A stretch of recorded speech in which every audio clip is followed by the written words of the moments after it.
High mountains hide secrets that time itself is afraid to touch. Silent valleys, endless forests, and forgotten cabins whisper stories that many would rather leave buried. But some tales do not stay buried. They rise like smoke from an old fire.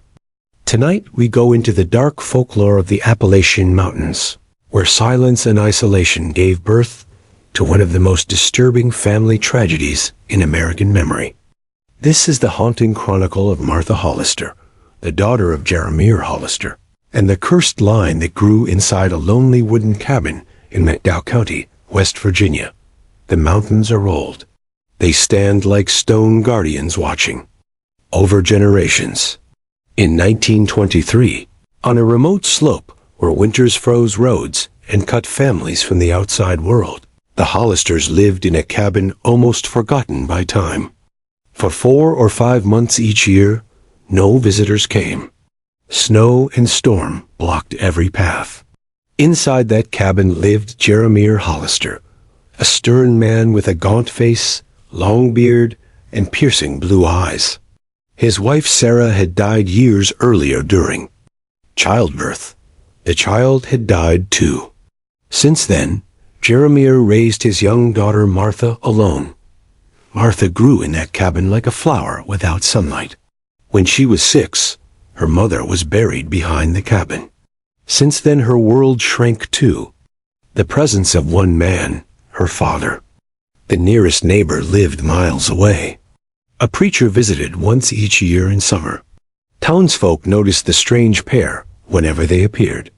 Jeremiah silent, eyes sharp, daughter pale and timid, never looking directly at others, standing behind. Her father as if hiding from the world. Whispers began early. People said Jeremiah was not like other men. Some called him strange, some called him dangerous. Yet none dared climb the mountain to know more. The year 1937 arrived with a winter, colder than any in memory. Martha, then 20, vanished from town.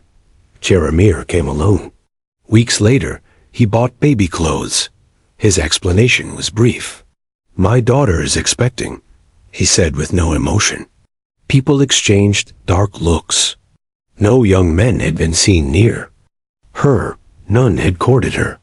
When the snow melted, the truth of that cabin began to emerge. One night in June 1938, heavy rain forced Jeremiah to call the only doctor nearby, William Foster. Inside the cabin, the doctor found Martha in labor. She was thin, pale, and terrified. She gave birth to a baby girl, but the child bore marks of a forbidden union. Extra fingers, heart defect, small jaw, weak breath. The baby lived only 3 days. Dr. Foster's diary later revealed his horror. He wrote that Jeremiah wept over the child, not like a grandfather, but like a father. The grief seemed unnatural, almost sacred in its perversity. Rumors hardened into suspicion. In these mountains, cousins often married cousins. Uncles sometimes married nieces, but father with daughter remained a line no one accepted. Yet the Hollister cabin kept its silence. Martha returned to shadows. Jeremiah came alone for supplies. Ignoring questions. In April 1939, Martha was again with child. A midwife, Ida Mae Jenkins, was called at the last moment.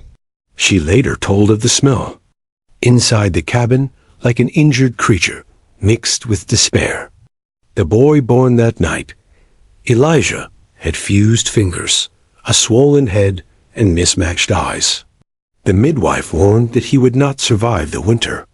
Yet Elijah lived 5 years, though he never spoke full words and could barely walk. During those years, Martha bore more children. A daughter named Ruth appeared in 1941 with no visible deformities, but with slow mind. In 1944, another son came stillborn and was buried behind the cabin. Local historian Harlan Thompson later traced the Hollister line back to the 1820s, showing generations of cousin marriages, a history of weakness and tragedy sealed into blood. In 1945, Pneumonia claimed Elijah at 6 years old. At his funeral, neighbors noticed Martha again heavy with child. In 1946, she gave birth to Sarah, a girl healthier than her siblings. Her deep blue eyes mirrored Jeremiah's, and she grew stronger than expected. Jeremiah displayed her proudly.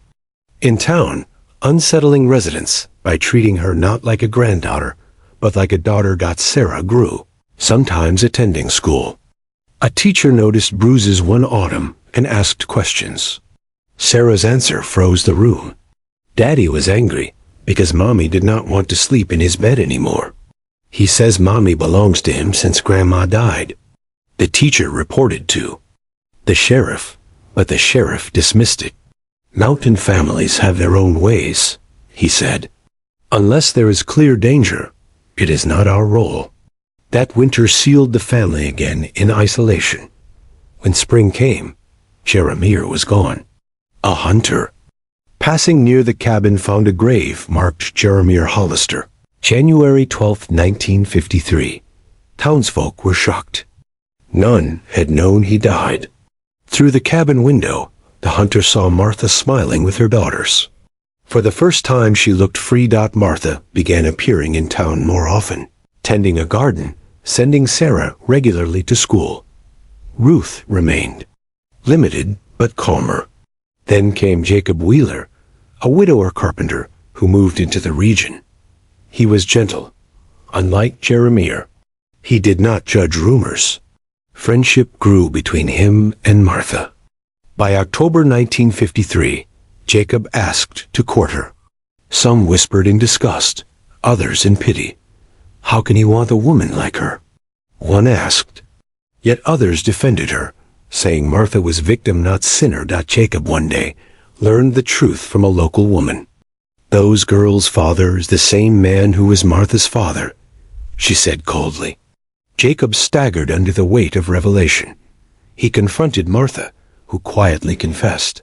She told him of nights chained to a bed at 14, of pregnancies, of children born broken, of grief carried in silence. Tears fell as she admitted she still loved her children, no matter how they came to be. Jacob did not turn away. He held her hands and said, "No one should endure this." From that night, he became a light in her life. Yet shadows lingered. Martha saw Jeremiah's face in nightmares, sometimes even standing in corners when she woke. Jacob urged her to see a doctor of the mind, and Dr. Richard Montgomery later helped her begin healing. Sarah grew stronger, bright in school, though marked by questions. At 7 she asked, "Why do I not have a father like the others?"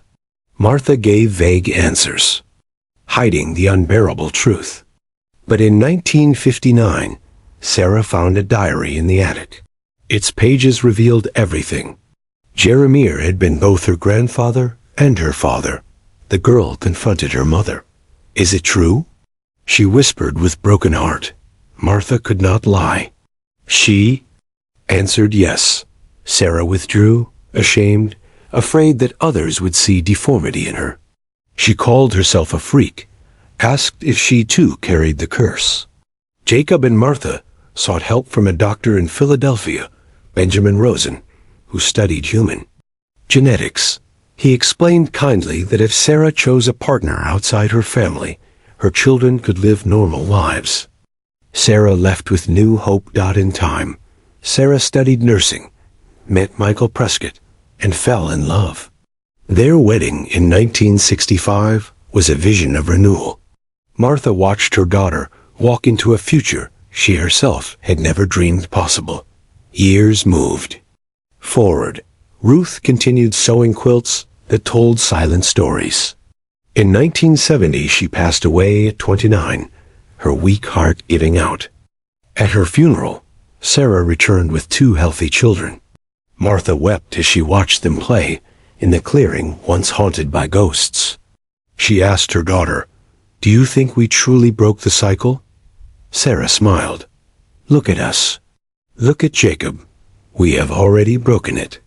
Martha later shared her life anonymously for academic research. Her story became part of studies on trauma and survival. In 1985, she died beside Jacob. The cabin rotted, the graveyard filled with moss. But the story lived on, whispered in books and retellings. The Hollister tragedy remains one of the most chilling reminders of what isolation and silence can create. It is a tale of darkness, of unspeakable acts, but also of resilience, healing, and escape from generational chains. If you reach this point, it means the story held you. Write in the comments, "I stayed until the end, so we know who walks with us through the shadowed past." Remember to subscribe for more revelations from the hidden corners of history. Share this story so that others can see how cycles of silence can be broken. Because even in the darkest cabins, even under the coldest mountains, the human spirit can still find light.